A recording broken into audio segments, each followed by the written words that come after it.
videos, and those started taking off. So I think it's a combination of just experimenting, knowing what your audience wants to watch, and then also kind of what are the trendy topics that are being searched right now on YouTube. Some really powerful insights we can all apply. And one of the things you also mentioned, what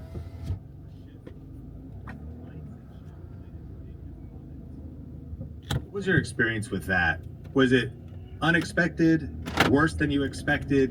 And I know this, a lot of listeners, I think there's many fears that hold us back from maybe pressing record in the first place. We might be thinking about somebody we went from high school with that bullied us, and that's probably not thinking about us, but like, what are they going to think? What are people in my hometown going to think? What's my family going to think? Am I going to be criticized for this thing or that other thing? You know, at the end of the day, anyone that's interacting with your video, whether they're leaving a positive or a negative comment, that means they watched at least part of the video.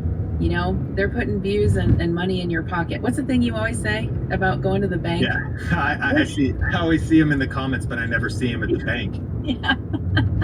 Yeah, and I think too, just being able to understand that if that person was standing right here in front of you, or you were sitting at a table with them having coffee, they would never say these things to you, right? The reason why some people say these things is because they can do it without any repercussions. They're an avatar, they're a username behind a screen, and that's all it is, right? They're not your friend, they're not your family, they're not your teacher, they're not your spouse, they're not anything to you, right? And so opinions are, I was probably going to say an inappropriate quote, but inappropriate quote, but I won't say it, but everyone has an opinion, right? And that doesn't mean it's right. But I think, you know, some of those, some people really will get to your insecurities. I actually ended up getting braces a couple of years ago because so many people commented on how my teeth were crooked, right? And so, I mean, I guess at the end of the day, I took my extra money that I made from YouTube and went to the orthodontist, and the haters paid for your braces. I guess. And I don't want to make it sound like it's all negative, right? Because the negativity can be really loud, but when you step back and objectively look at it, and I think about how many comments am I getting every day that are so positive? Thank you for your content. Thank you for being relatable. Thank you for being there. You know, I just had a lady tell me the other day that, you know, she had a really hard time in her life and my videos are what helped get her through it. You know, that kind of stuff, that's what matters, right? Not like the very vocal 1% that's, you know, critiquing you on whatever. Look at your like ratio, you know, it's probably 98%. And so I think it's a combination of just being true to yourself, knowing that you can't take those things personally because those people don't personally know you, and then just looking at it objectively. There's a lot more positive than negative. That's all really encouraging. And I mean, I know sometimes comments still get to me. It gets better, Yep. but like they still get to me. That's kind of like, you know, hazard pay, I suppose. Like different jobs have different things that just come with the territory, and the sheer nature of putting something out on the internet, trying to not take it personally, because you're exactly right, they don't know you personally. I actually heard one person say, if they can't text you the criticism, then ignore it. Ooh, I love that. That's great advice. It's really good. Yeah, it's like, I mean, we should be open to constructive criticism, especially if we're doing something that's, you know, harmful, and like, yeah. So anyone who speaks the truth in love to us that's so powerful. But for them to actually have the context to know us, that's who we should be listening to. People are just zooming by on a snapshot. And to your point, we might see the haters in the comments, but we never see them at the bank. Like sometimes just the sheer nature of your content's being consumed is a positive thing, and the way that ad revenue works, you know, just helps move everything forward. A couple final questions here. I am curious what the biggest impact of this success has been on your family, but even how you've transformed personally. I think a lot about the fact that like Silver Play Button, over 100,000 subscribers, $500,000 earned plus. Like there's those achievements and accolades which are incredible. I also think about, you can't do YouTube at the level you've done it without experiencing some personal transformation. Like we really kind of have to become new people in the process. And I'm just wondering what that experience has been like, and how it feels now as you reflect on your journey of the impact on your family and on you personally. Yeah, that's such a good question. Sometimes I just think to myself, I run a business. I have a business. I'm a CEO of a business, right? And so that in and of itself is just wild to me, because like I told you, when I first started, I thought, oh, if I can pay for my groceries, that's fine. But to run a multiple six-figure business, it's mind-blowing, right? And I've learned so much about, not just about online business, but about taxes and payroll and all of that stuff that you really don't want to learn about, but you kind of have to out of necessity. And I think just overall it has really done a lot for my confidence to do something and do it successfully. And I have to remind myself not to compare myself to other people, because sure, there's a lot of YouTubers who are way more successful than I am. I was just thinking the other day, well, I'm never going to get to 1 million subscribers. But then I thought, so what if I do, and what if I don't? Like, I can be happy in this current moment with what I have. And I think so. Yeah, I think owning a business, increasing my confidence, and then also I'm just really proud of the community that I've been able to kind of cultivate with my viewers. I really value authenticity. And so I don't ever sugarcoat anything. Like you were mentioning earlier about burning something in the kitchen, I show all that because that's going to happen, right? And at the end of the day, people just want to know you and relate to you, and learn something useful in the process. It's such powerful stuff. I have one final question for you, but before I ask that, shout your stuff out. If people want to connect with you, check out your channel, anything you want to promote, and I want to make sure everything's in the show notes for you and for the listeners. But yeah, where can people follow with you, connect with you? Yeah, so you can just search my name, Jen Chapin, Chapin, on YouTube. Funny story, there's actually another Jen Chapin who is Harry Chapin, who is a singer, his daughter. That's not me. That's not me. I don't sing on YouTube. But if you search my name, you'll find my channel and lots of cooking videos. If you are wanting to figure out how to get dinner on the table for your family in a way that is accessible and easy and a lot of times budget friendly, check out my channel. You can also find me on Instagram. My handle over there is just @JenChapin. And then also in the show notes, there's going to be a link to download a free e-cookbook. So it's called the 1 Hour Freezer Fix. And basically I share with you how to take a shopping list of grocery ingredients, and you can prep 5 meals for your family in 1 hour. And it's only around $65. So you're going to have dinner for your family for the week for under $100, and your kids are going to like the recipes too. So man, what a valuable resource. As a newer dad of a 2-year-old and a 4-year-old, I'm excited to check that out. And thank you for adding so much value on the podcast today. This final question is, if you were going to tell somebody who's watching this, who's working full time, but they're thinking they can't do this, or they're just thinking about self-doubt and a little bit overwhelmed, what would be some of your final, maybe inspirational insights and maybe some action steps that you would encourage them to take? I think it's really important to think not about what you can't do, but think about what you can do, right? And a lot of times when you have a full-time job, you have to be really productive in those pockets of time that you have.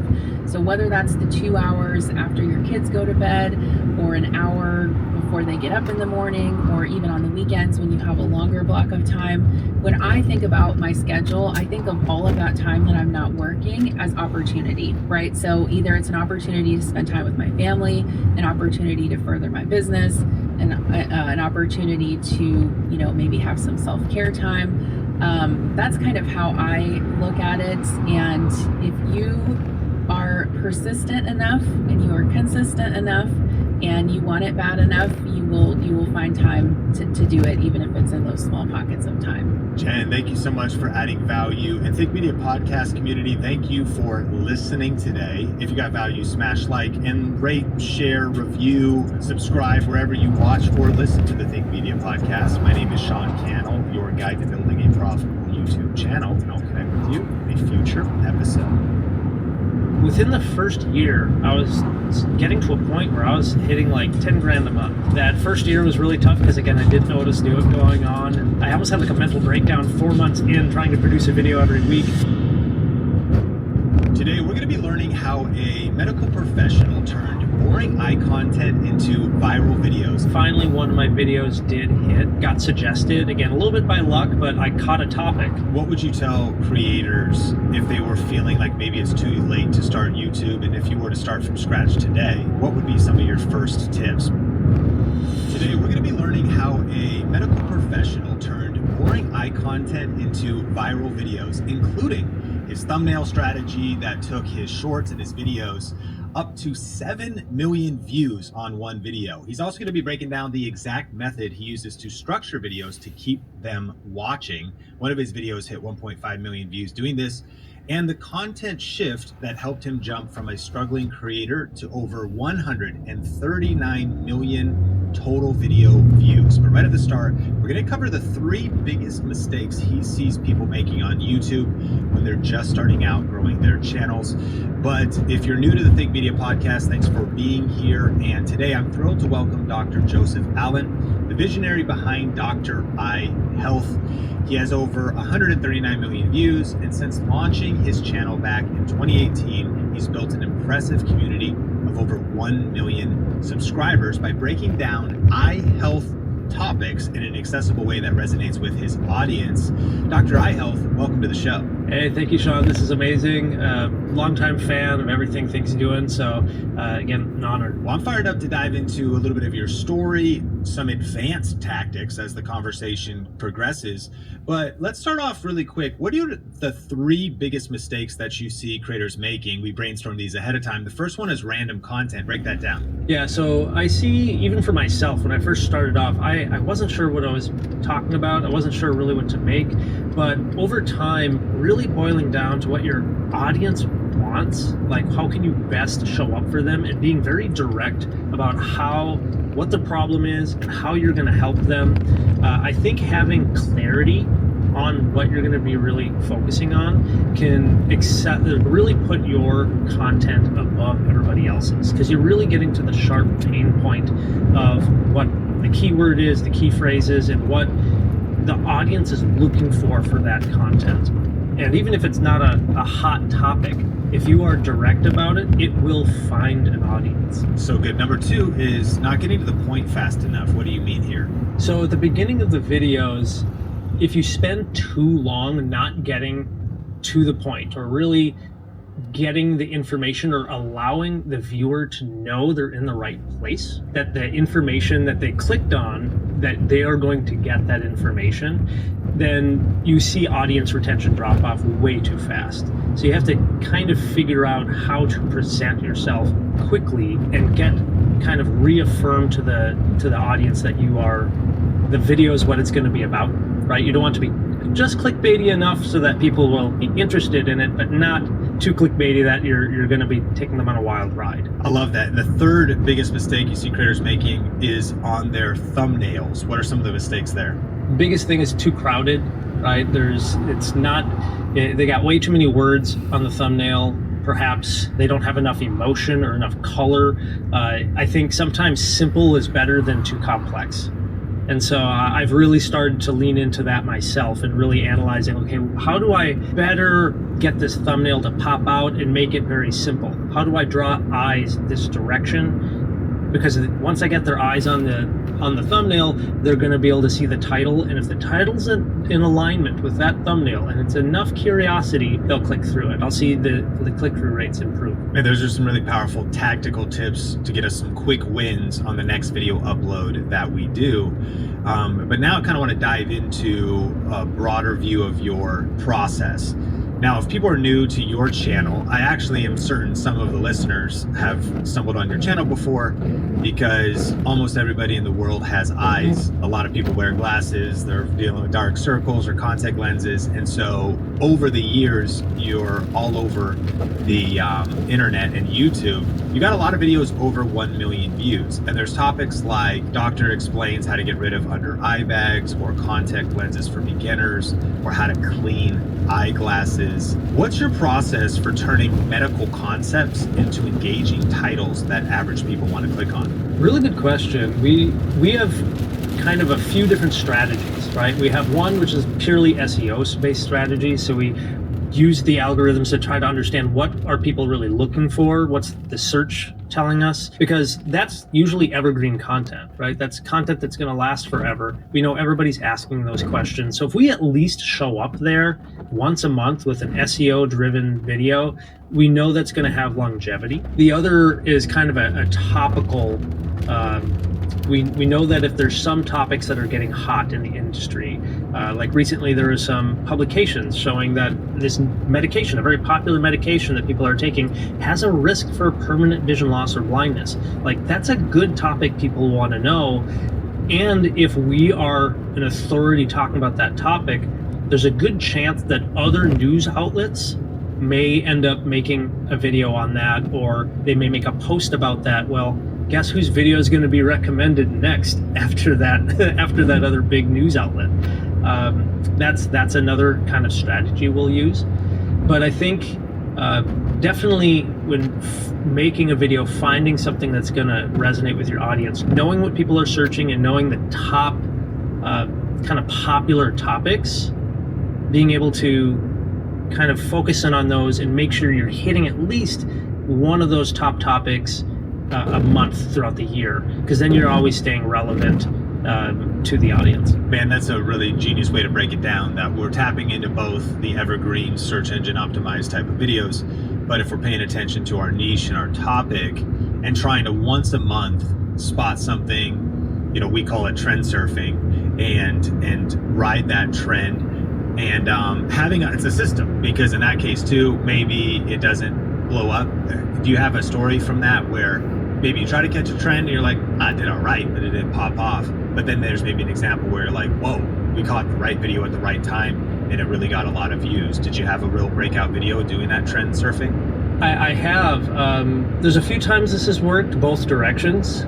For example, this last year, I did a video on castor oil, on its effects on castor oil, because there's a lot of things in the world of social media where people will they'll talk about benefits of something without having true scientific backup for it. I think people know that there's just, especially in the diet world, for example, there's a lot of people just make claims. But I said, okay, well, people are asking about castor oil. They're making these claims that it helps with the eyes in these ways. Well, let me dig into the research on it. And I've seen other videos by other eye professionals talk about it, but their videos did very poor. I'm like, only 6,000 views on this really good video. So how can I spin it to really grab more attention? How can I teach this in a better way? And so I gave it a shot. I honestly thought it was going to flop. I thought we're going to get maybe 10,000 views tops. And it caught that wave along with all these other content creators making content about castor oil, and I got millions of views off that video. So it works. And sometimes it doesn't. It works okay. It would, even if it only got 10,000, I would have been happy with it. It'd be like, it's still good information. It's still going to help people. But thankfully it paid off. It's a great mindset, because if it would have only got 10,000, a nice mindset to be like, yeah, help some people, got the video out there. But I'm looking at it at the moment of recording. It's got 2.6 million views. It's getting 76 views per hour as we talk. So this, hour-long conversation, 76 new people still watching the video. And the title ended up being Castor Oil for Your Eyes, Dry Eyes, Eye Bags, Eye Floaters, and Cataracts. So such a cool example of just being committed to the trend surfing strategy, knowing what's happening. And then even it could be TikTok trends, I imagine, like when something, because I saw castor oil, my friend Shalene Johnson, people using it for face, anti-aging, ingesting it, all this different things. You catch the right thing at the right time and think about, how do I tie my niche into that? That's really powerful. How do you structure your videos once you get people to click on it from a good thumbnail and title to try to maintain high viewer retention? And especially too, since you're communicating what could be complex medical topics, if professionals are listening to this, there's this balance between, if it's going to be accessible to the masses, it might need to be understandable, but yet you're also trying to convey information. If I was to read a medical paper, I might fall asleep, but you've done such a great job of building a brand and educating people well. What are some of your tips there for how you do your videos and maybe structure things so they're accessible but still really deeply informational? So this has been, I think, work in progress for the 6, almost 7 years I've been doing this. I think there is a place for making very just cut and dry informative videos, especially around a medical condition. However, they're not probably going to get many views. One of the first videos I found success in, like, consistent audience retention was, in fact, my how to clean your glasses video. And I sort of just shot it on a whim one day. I didn't really put much thought into it. I honestly think I just got lucky in how I produced it. But I recognized in the statistics afterward, hey, this video is doing well. What is different? And I noticed the audience retention stayed stable at like 60% viewership for like a minute and a half, 2 minutes into the video.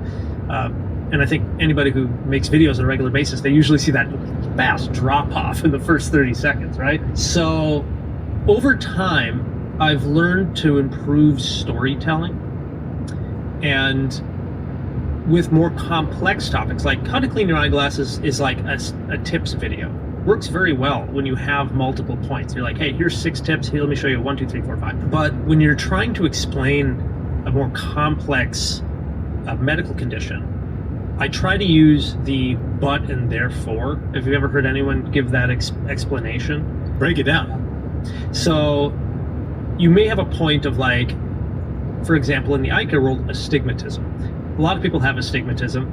There's maybe listeners and viewers who are hearing that term. They're like, oh yeah, my doctor said that before, but maybe they don't really know what it is. So in a video that I've already shot, it'll come out here in some time, but that video will break down how astigmatism affects your vision. And I'll raise that up as a question, but I'll say, but first, we should probably define astigmatism. And so then I'll be able to kind of pause, like the viewer thinks they're going in one direction, but I'll say, but let's talk about this first. So I'll change direction.